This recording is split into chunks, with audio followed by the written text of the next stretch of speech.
Ballast billing സോഫ്റ്റ്വെയറിലേക്ക് ഏവർക്കും സ്വാഗതം.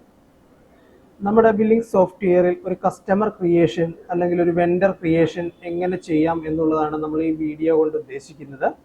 ആദ്യം തന്നെ നമുക്ക് ലോഗിൻ ഐ ഡി പാസ്വേഡ് കൊടുത്ത് നമ്മുടെ സോഫ്റ്റ്വെയർ ലോഗിൻ ചെയ്യാം. സോഫ്റ്റ്വെയർ ലോഗിൻ ചെയ്തു വരുന്ന ആ വിൻഡോയിൽ തന്നെ നമുക്ക് കസ്റ്റമറെ നമുക്ക് ക്രിയേറ്റ് ചെയ്യാം. അതുപോലെ തന്നെ വെണ്ടറെ ക്രിയേറ്റ് ചെയ്യാനും ഉള്ള സെക്ഷൻ നമുക്ക് ആ ഒരു ഡിസ്പ്ലേയിലുണ്ട്. ഡിസ്പ്ലേയിൽ കാണാൻ വേണ്ടി സാധിക്കും കസ്റ്റമർ/വെൻഡേഴ്സ് എന്ന് പറഞ്ഞൊരു ഹെഡ് നമ്മുടെ സോഫ്റ്റ്വെയറിനകത്തുണ്ട്. ആ ഹെഡിൽ വന്നു കഴിഞ്ഞാൽ നമുക്ക് ലെഫ്റ്റ് സൈഡ് കോർണറിൽ ഒരു പ്ലസ് ബട്ടൺ കാണാൻ വേണ്ടി സാധിക്കും. ആഡ് ന്യൂ കസ്റ്റമർ എന്ന് പറഞ്ഞൊരു ഹെഡ് അവിടെ ഉണ്ട്. ആ ഹെഡിൽ നമുക്ക് ക്ലിക്ക് ചെയ്ത് കഴിഞ്ഞാൽ പുതിയ കസ്റ്റമറെ അല്ലെങ്കിൽ ഒരു വെണ്ടറെ പുതിയൊരു വെണ്ടറെ നമുക്ക് ഈ ഒരു വിൻഡോ വഴി നമുക്ക് സോഫ്റ്റ്വെയറിലേക്ക് എൻ്റർ ചെയ്ത് കൊണ്ടുപോകാൻ വേണ്ടി സാധിക്കും. നിലവിലുള്ള നമ്മുടെ കസ്റ്റമറുടെ ലിസ്റ്റ് അല്ലെങ്കിൽ വെണ്ടറുടെ ലിസ്റ്റ് നമുക്ക് കാണണമെന്നുണ്ടെങ്കിൽ ജസ്റ്റ് ഈ റൈറ്റ് സൈഡ് കോർണർ ഒരു ലെൻസിന്റെ പടം നമ്മളിവിടെ കൊടുത്തിട്ടുണ്ട്.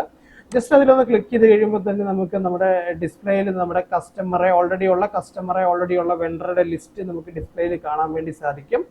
ഓൾറെഡി ഉള്ള കസ്റ്റമറെ നമുക്ക് എഡിറ്റ് ചെയ്യാൻ വേണ്ടി ഈ ഒരു കസ്റ്റമറെ നമുക്ക് ജസ്റ്റ് ഒന്ന് സെലക്ട് ചെയ്ത ശേഷം വ്യൂ എഡിറ്റ് കസ്റ്റമർ കൊടുത്തു കഴിഞ്ഞാൽ ക്ലിക്ക് ചെയ്ത് കഴിഞ്ഞാൽ നമുക്ക് ആ ഒരു വിൻഡോയിൽ നമുക്ക് കസ്റ്റമറെ അല്ലെങ്കിൽ വെണ്ടറെ നമുക്ക് എഡിറ്റ് ചെയ്യാൻ വേണ്ടി ഉള്ള ഓപ്ഷൻസ് നമ്മളിവിടെ കൊടുത്തിട്ടുണ്ട്.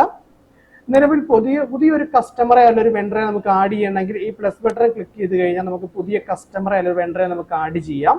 ഫസ്റ്റ് നമുക്ക് കസ്റ്റമറുടെ ബിസിനസ് നെയിം നമ്മൾ ആഡ് ചെയ്യേണ്ടതായിട്ടുണ്ട്. അതിനുശേഷം അവരുടെ അഡ്രസ്സ്, ഏത് അഡ്രസ്സിലാണോ ആ കസ്റ്റമർ ഉള്ളത് ആ അഡ്രസ്സ് നമ്മളിവിടെ എൻ്റർ ചെയ്ത് കൊടുക്കേണ്ടതുണ്ട്. ശേഷം അവരുടെ കോൺടാക്ട് നമ്പർ, രജിസ്റ്റേർഡ് ആയിട്ടുള്ള ഒരു മൊബൈൽ നമ്പർ, ആ കസ്റ്റമറെ പിന്നീട് ഒരിക്കൽ നമുക്ക് കോൺടാക്ട് ചെയ്യണമെന്നുണ്ടെങ്കിൽ അവരുടെ രജിസ്റ്റേർഡ് ആയിട്ടുള്ള മൊബൈൽ നമ്പറോടെ നമുക്ക് ഇവിടെ കൊടുക്കാൻ വേണ്ടി സാധിക്കും. ശേഷം അവരുടെ മെയിൽ അഡ്രസ്സ്, അതുപോലെ തന്നെ കൺട്രി, സ്റ്റേറ്റ്, പിൻകോഡ്, അതുപോലെയുള്ള ഡീറ്റെയിൽസ് കാര്യങ്ങൾ നമുക്കിവിടെ എൻ്റർ ചെയ്ത് കൊടുക്കാൻ വേണ്ടി പറ്റും.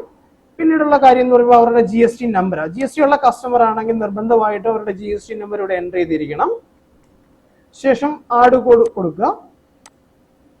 ആഡ് ബട്ടൺ ക്ലിക്ക് ചെയ്യുന്നതോടുകൂടി നമ്മുടെ ഈ കസ്റ്റമറെ നമുക്ക് ഈ ഒരു സോഫ്റ്റ്വെയറിലേക്ക് ആയി പുതിയതായി നമ്മൾ ക്രിയേറ്റ് ചെയ്ത ഒരു കസ്റ്റമറാണ് ഇപ്പോൾ ഡിസ്പ്ലേയിൽ നമ്മൾ കാണാൻ വേണ്ടി സാധിക്കുന്നത്. ഇത്രയും എളുപ്പമായിട്ടും വളരെ ലളിതമായിട്ടും നമ്മുടെ സോഫ്റ്റ്വെയറിൽ നമ്മുടെ കസ്റ്റമർ ക്രിയേഷൻ നമുക്ക് ചെയ്യാൻ വേണ്ടി സാധിക്കും. Thank you for watching.